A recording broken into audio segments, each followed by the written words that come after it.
Gauteng Judge President Dunstan Mlambo took the stand at the Judicial Conduct Tribunal on Monday to defend his complaint against Judge Tshifhiwa Maumela. Maumela, who presided over the Senzo Meyiwa murder trial earlier, stands accused of failing to deliver a series of judgments within a reasonable time.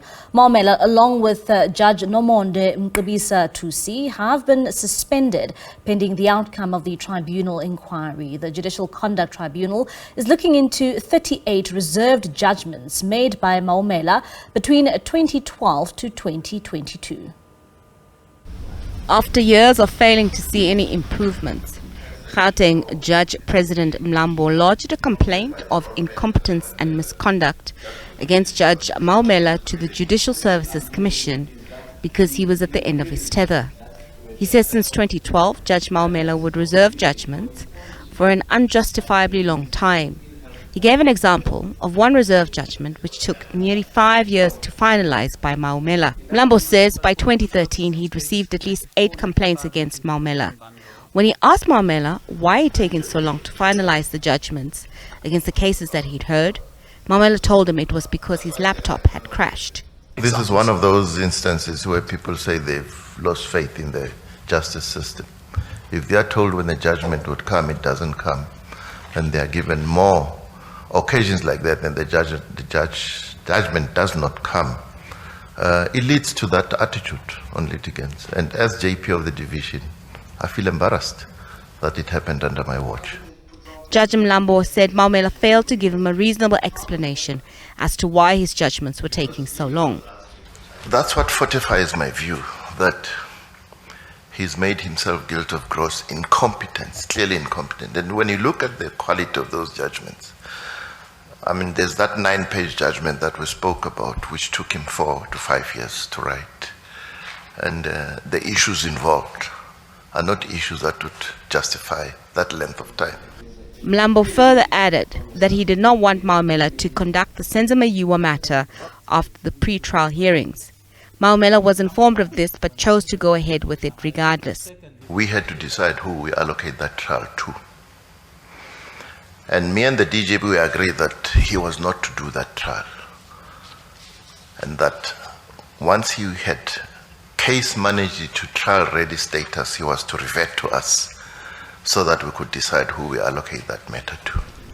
Judge Maumela's legal team hit back, saying his 2020 illness contributed to the slower turnaround of the judgments. The tribunal continues.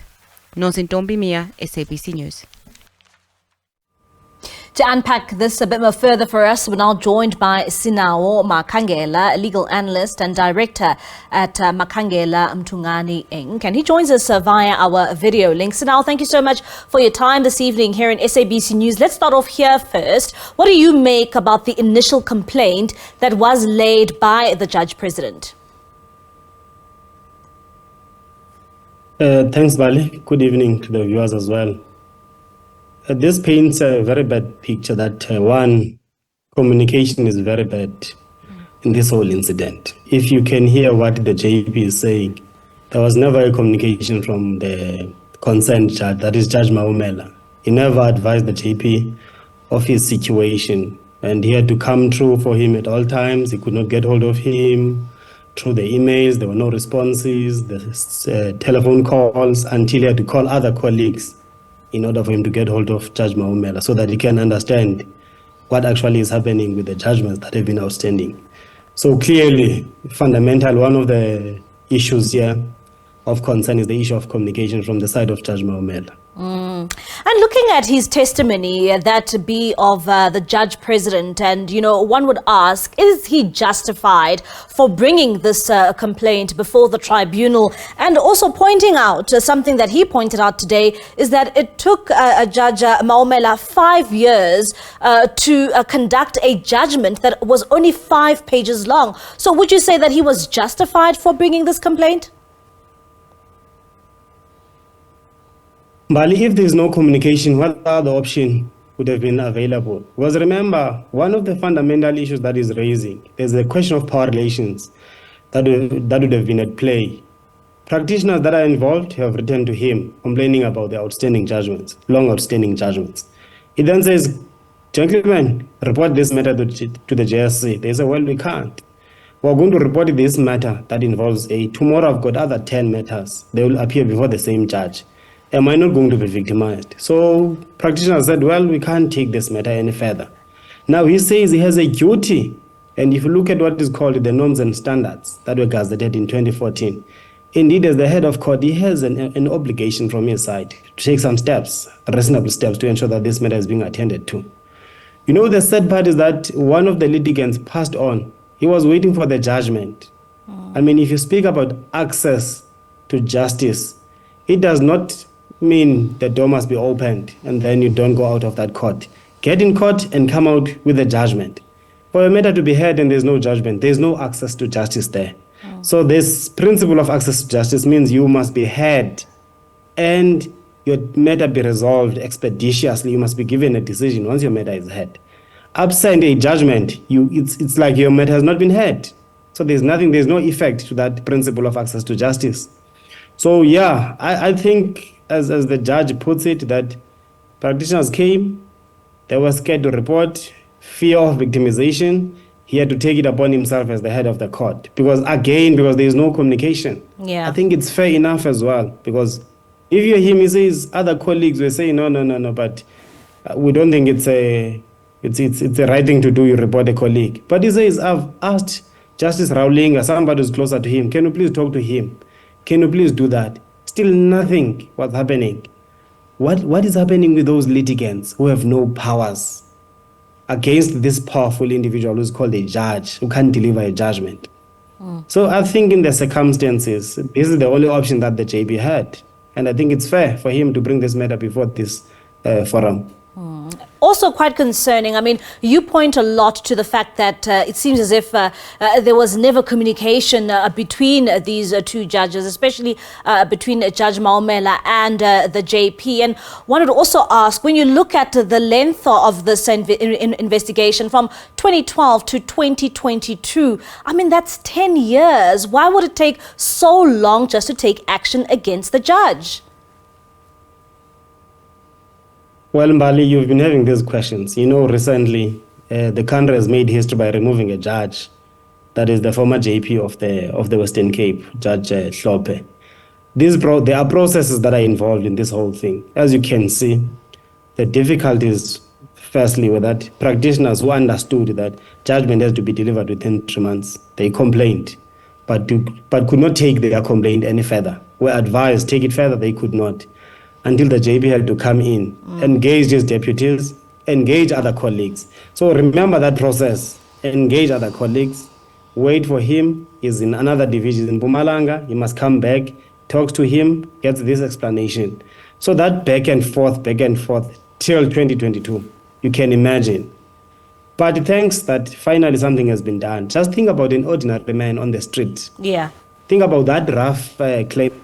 That rough claimant who has been waiting for a wheelchair for more than 5 years. Others would have been involved in the accidents. A year later, they get their wheelchairs.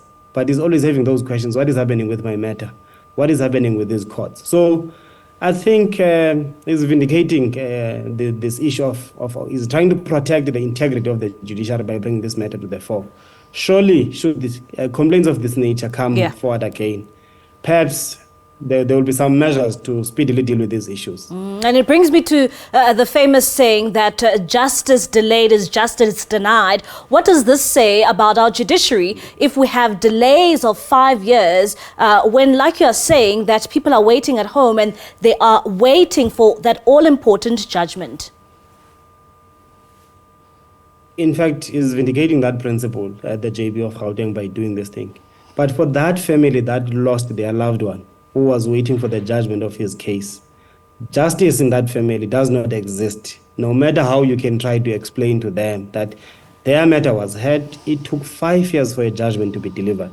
That is why there had to be the norms and standards, which tells you that judgment from the date of hearing must be delivered within 3 months, unless it involves complex legal issues. Probably one of those issues is pending in the higher court, meaning the Supreme Court of Appeal or the Constitutional Court is also facing having a similar matter that has been heard. But still, it does not hold back higher court from deciding those issues. Otherwise, by taking this step in the public now that everyone understands what are the processes, is trying to vindicate that principle that it can't be that the judiciary, which is the last line of defense, which is the one that must protect our constitutional democracy, is found wanting as well. They cannot hold each other accountable. Yeah. And what are the consequences for a judge, if they do not deliver judgments on time? Well, with the complaint, if you could hear the chairperson, that is Justice Tshifhiwa, when he wanted to get it clearly from JP, that is the question of the complaint of gross incompetence and gross misconduct, and he confirmed that. Remember, gross misconduct can amount to the removal of a judge. As I said, we have seen it. It has happened just 2 weeks ago in the country. If the tribunal can make its own recommendations to the JSC to that effect, after having concluded its own investigations, and then it concludes that really there are grounds of misconduct against Judge Maumela, is a candidate to be removed as well as a judge. All right, Sinawo, thank you so much for your time and that insight into that tribunal. Of course, looking into the conduct of Judge Tshifhiwa Maumela. That is Sinawo Makangela, legal analyst and director at Makangela Mtungani Inc.